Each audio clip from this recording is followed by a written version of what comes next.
Yamaha R15 এটা বাংলাদেশের প্রথম প্রিমিয়াম সেগমেন্টের বাইক, যেটা মানুষের মনে খুব দ্রুতই জায়গা করে নেয়। একটা সময় মানুষের স্বপ্নই ছিল যে টাকা হলে আমরা R15 কিনব।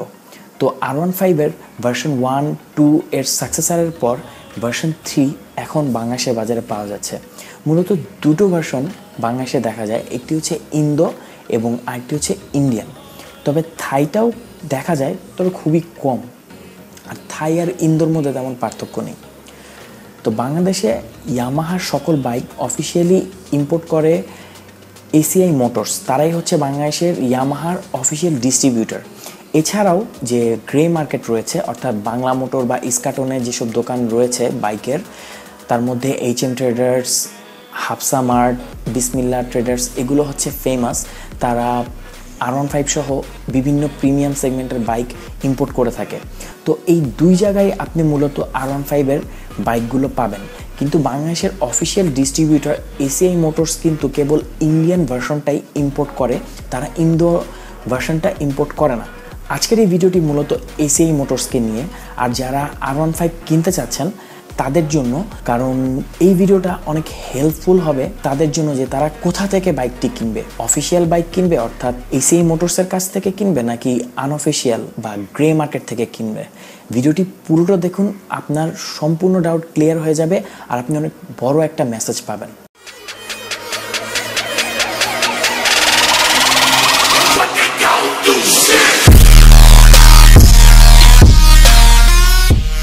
ACI motors officially R15 import করে, আমি একটু আগে বলেছি। তো তারা ইন্ডিয়ান ভার্সনটা ইম্পোর্ট করে, আর ইন্ডিয়ান ভার্সনে আছে ডুয়েল চ্যানেল ABS, যেটা ইন্দো ভার্সনে নেই। কিন্তু ইন্দো ভার্সনে সামনের যে সাসপেনশনটি রয়েছে সেটা হচ্ছে USD, অর্থাৎ আপসাইড ডাউন সাসপেনশন, যেটা ইন্ডিয়ান ভার্সনে নেই। এটাই মূলত হচ্ছে মেইন পার্থক্য।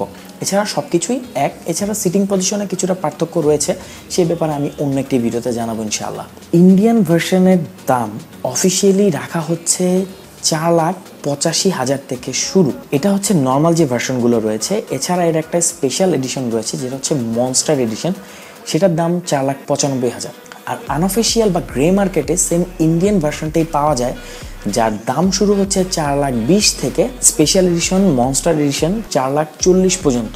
অর্থাৎ দেখেন এখানেই প্রায় 50,000 থেকে 60,000 টাকার মতো একটা গ্যাপ রয়েছে অফিসিয়াল থেকে আনঅফিসিয়ালের মধ্যে। ব্যাপারটা কিন্তু উল্টো হওয়ার কথা ছিল, কারণ অফিসিয়াল ডিস্ট্রিবিউটর কিন্তু সরাসরি কোম্পানির কাছ থেকে হিউজ লটে বাইক নিয়ে আসে, আর অফিসিয়াল ইম্পোর্টাররাই কিন্তু সাধারণত কম দামে বাইক প্রোভাইড করার কথা। এখানে এসিআই মোটরস করছে সম্পূর্ণ উল্টো জিনিস। তারা নর্মাল যে ইম্পোর্টার রয়েছে তাদের থেকে অনেক বেশি, প্রায় 50,000 থেকে 60,000 টাকা বেশি দামে সেম বাইকটি বিক্রয় করছে। আর অনেক মানুষই তাদের কাছ থেকে কিনছে, কারণ সেটা অফিসিয়াল, তারা ভাবে যে অফিসিয়াল সার্ভিসিং পাবেন। সেটা নিয়ে আমি বলবো কেন এই এত বড় একটা gap. ACI motors official distributor হয়ে দাম বেশি রাখছে, এটা কিন্তু আসলেই একটু আশ্চর্যজনক। কারণ যারা গ্রে মার্কেটে, অর্থাৎ যারা ছোট ছোট আকারে বাইক ইম্পোর্ট করে, তারা হয়তো বা 10টা-20টা বাইক ইম্পোর্ট করে, কিন্তু এসিআই মোটরস সারা বাংলাদেশে এসিআই মোটরসের অর্থাৎ ইয়ামাহার কতগুলো শোরুম রয়েছে, সবগুলো শোরুমের জন্য কিন্তু তারা বাইক ইম্পোর্ট করে। 100টা-200টাও অনেক সময় তারা বাইক ইম্পোর্ট করে। সেক্ষেত্রে তারা অফিসিয়াল ডিস্ট্রিবিউটর হয়েও এত প্রাইস কেন বেশি রাখছে? এটা তো আমি মনে করি এসিআই মোটরসের জন্য লজ্জাজনক যে তারা অফিসিয়াল হয়েও এদেশের মানুষের কাছে সঠিক দামে বাইক পৌঁছে দিতে পারছে না। এটার পিছনে কারণ কি? কারণ হতে পারে যে তারা অনেক রকম ব্র্যান্ডিং করে। তারা সাকিব আল হাসানকে রিসেন্টলি সাইন করেছে, এছাড়া তাদের মডেল আছে প্রিয়া। কিন্তু আসলে কি ইয়ামাহার ব্র্যান্ডিংয়ের দরকার আছে? আমি তো মনে করি বাংলাদেশের মানুষের জন্য বাইকের সবচেয়ে বড় প্রতিবন্ধকতাই হচ্ছে এর দাম। কারণ আমরা অনেক বড় একটা অ্যামাউন্টের ট্যাক্স দিয়ে তারপর বাইক কিনি। প্রিমিয়াম সেগমেন্টের সব বাইকগুলো CBU ইউনিট, এই CBU ইউনিটে কিন্তু আমরা 153% ট্যাক্স দিয়ে থাকি। তো বাইকের দাম কিন্তু এমনি বেড়ে যায়। সেক্ষেত্রে যদি আপনারা তারপর আবার এত হিউজ পরিমাণ প্রফিট করেন, তো কিভাবে হবে? এই ভিডিওটা করার আমার মূল কারণ হচ্ছে, আপনি যদি ভার্সন 3 কিনতে চান তো আপনি কার কাছ থেকে কিনবেন? ধরেন আপনি ভার্সন 3 ইন্ডিয়ান ভার্সনটাই কিনবেন, তো আপনি কার কাছ থেকে কিনবেন? আপনি গ্রে মার্কেট থেকে কিনবেন নাকি অফিসিয়াল এসিআর কাছ থেকে কিনবেন? এসিআই মোটরসের কাছ থেকে যদি আপনি কেনেন আপনার 40 থেকে 50,000 টাকা বেশি দিতে হবে। আপনি এই টাকাটা কেন দিবেন?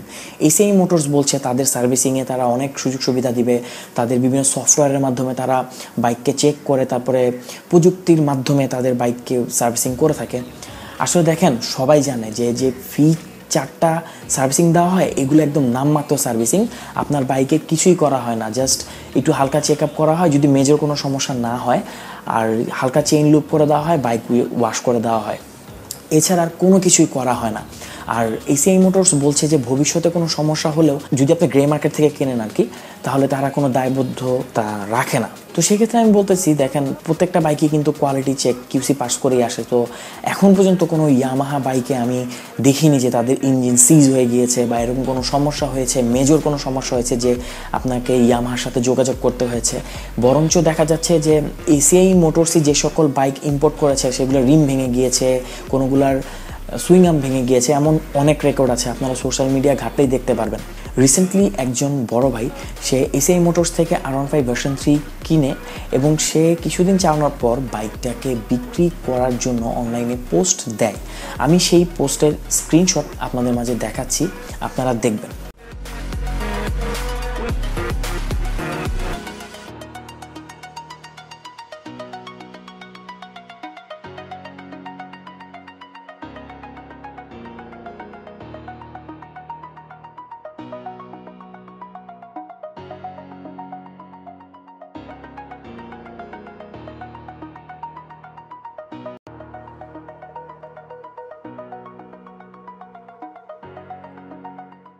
তো এখানে কিন্তু ভাইটি পোস্ট দিয়েছে এবং সে কিন্তু ডিটেলসেই লিখেছে যে সে কত দাম দিয়ে কিনেছে, আর এখন তার বিক্রি করার সময় আপনি তার দামগুলো দেখতে পাচ্ছেন যে মানুষ কীরকম দাম অফার করছে। সো এটাও কিন্তু একটা বড় প্রবলেম। আর আপনি যে একটা বাইক কিনে প্রায় অনেক বছর চালাবেন, স্পেশালি R15 ভার্সন 3 কিন্তু দেখা যাচ্ছে খুব কম কিলোতে অনেকে বিক্রি করে দিয়েছেন, যেমন 3,000 5,000 কিলো চালিয়েই কিন্তু অনেকে বিক্রি করে দিয়েছেন, কারণ এটা কমফোর্ট লেভেলটা কিছুটা কম। যদিও স্পোর্টস বাইকে কমফোর্ট খুঁজে লাভ নেই, কিন্তু R15 ভার্সন 3-তে কিন্তু কমফোর্ট লেভেলটা অনেক কম। আর তাদের যে সার্ভিসিংয়ের কথা বলা হচ্ছে, তারা একটা সফটওয়্যারের কথা বলতেছে, সেটা হচ্ছে YDS, ইয়ামাহা ডায়াগনস্টিক সামথিং কিছু একটা হবে। দেখেন এই সফটওয়্যারটা কি সফটওয়্যার, আসেন আমরা তাদের অফিসিয়াল ভিডিও থেকে জেনে আসি। হ্যালো গাইজ, মাইসেলফ ব্রোকন Sarkar, welcome to new episode in বাইকোলজি। আজকে আমি এসেছি আপনাদের সামনে ওয়াইডিটি নিয়ে। অনেকের মনে হয়তো প্রশ্ন জাগতে পারে ওয়াইডিটি কি? ওয়াইডিটি হলো ইয়ামাহা ডায়াগনোসিস টুলস। এটা একটা থার্ড জেনারেশন টুলস, যার মাধ্যমে আমরা একটি এফআই বাইকের 8টি ম্যালফাংশন নির্ণয় করে থাকতে পারি। ওয়াইডিটিকে যদি মানবদেহের সঙ্গে তুলনা করি, মানবদেহের যেমন বিভিন্ন ধরনের রোগ নির্ণয়ের জন্য বিভিন্ন ধরনের ডায়াগনোসিস করে থাকি, তেমনি বাইকের ম্যালফাংশন আইডেন্টিফাই করার জন্য আমরা ওয়াইডিটি ইউজ করে থাকি। হ্যাঁ, এই সফটওয়্যারটি হচ্ছে একটি থার্ড পার্টি সফটওয়্যার, অর্থাৎ ইয়ামাহা তো আর সফটওয়্যার তৈরি করে না। আপনারা অনেকেই কিন্তু সোশ্যাল মিডিয়ায় এই ধমকিটা দেন যে এই বাহির থেকে আপনারা সার্ভিসিং করলে সব কিছু পাবেন, এই জিনিসটা তো পাবেন না। দেখেন, আপনারা অনেকেই জানেন না বা আপনারা অনেককে জানতে চেষ্টা করেন না, এই জিনিসটা হচ্ছে একটি ওপেন সোর্স সফটওয়্যার। এটা ইয়ামাহা তৈরি করে না। প্রতিটা কোম্পানি যাদের ফিউল ইনজেক্টেড বাইক রয়েছে তারা এই সফটওয়্যারটি মার্কেটে ছেড়ে থাকে। এছাড়া একটি ওপেন সোর্স সফটওয়্যার, আপনি চাইলেই এটা অনলাইন থেকে কিনতে পারবেন। আর আপনি যদি কিট সহ কিনতে চান, আপনি আলি এক্সপ্রেসে পাবেন $30 থেকে শুরু। বাংলাদেশে অনেক ভালো ভালো সার্ভিস সেন্টার রয়েছে, যেমন স্প্যানার রয়েছে, মোটোলেট রয়েছে, তারা যথেষ্ট ভালো সার্ভিসিং করে থাকে। এছাড়াও তো বংশাল তো রয়েছেই। আমি মনে করি ইয়ামাহার যে সার্ভিস সেন্টারে যেসব লোকজন আছে এর থেকে 1000 টাইম এক্সপিরিয়েন্সড হচ্ছে বংশালের যে সকল মেকানিক রয়েছে। এই ওপেন সোর্স সফটওয়্যারের মাধ্যমে এখন বাংলাদেশে যে সকল সার্ভিস সেন্টার রয়েছে আফটার মার্কেট, তারা সার্ভিস করে থাকে, আপনি খোঁজ খবর নিলে জানতে পারবেন। সো আমার মনে হয় এসিআই থেকে বাইক কিনে 40-50 হাজার টাকা এক্সট্রা দেওয়ার কোনো মানেই হয় না। এই যে সাকিব আল হাসানের একটা পেমেন্ট করতে হবে, প্রিয়া বিবাসার একটা পেমেন্ট করতে হবে, এসিআই মোটরস কি এটা নিজের পকেট থেকে করবে না, এটা আপনার আমার পকেট থেকেই দিতে হবে। সো আপনারা কিনবেন কি কিনবেন না, এটা টোটালি আপনার ব্যাপার। আমার জাস্ট বোঝানোর দরকার, আমি বুঝিয়েছি যে 40-50 হাজার টাকা এক্সট্রা দেওয়ার কোনো মানেই হয় না।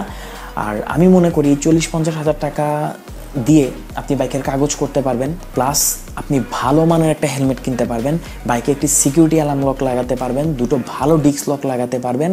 এছাড়া আরও যে টাকা বেঁচে যাবে সেটা দিয়ে আপনি আগামী 2 বছর ভালো জায়গা থেকে বাইককে সার্ভিসিং করাতে পারবেন। শুধু আপনি 50-60 হাজার টাকা বেশি কেন দিবেন? আর এসিআই মোটরসকে আমি বলবো, দেখেন আপনারা অফিসিয়াল ডিস্ট্রিবিউটার, এখন তো আপনারা বাইকারদের কথা চিন্তা করুন। আপনারা ইয়ামাহার ব্র্যান্ডিং করার কি দরকার? ইয়ামাহা নিজেই একটি ব্র্যান্ড। মোটর বাইকের ক্ষেত্রে যদি বাংলাদেশের টপ 2-3টা ব্র্যান্ড থাকে তার মধ্যে ইয়ামাহা একটা থাকবেই। তো আপনারা চেষ্টা করুন সকলের কাছে বাইক পৌঁছে দিতে, বাইকের দামটাকে মানুষের ক্রয় ক্ষমতার মধ্যে নিয়ে আসুন, সেল বাড়ান, প্রফিট কম করেন। আপনাদের ব্র্যান্ডিংয়ের দরকার নেই।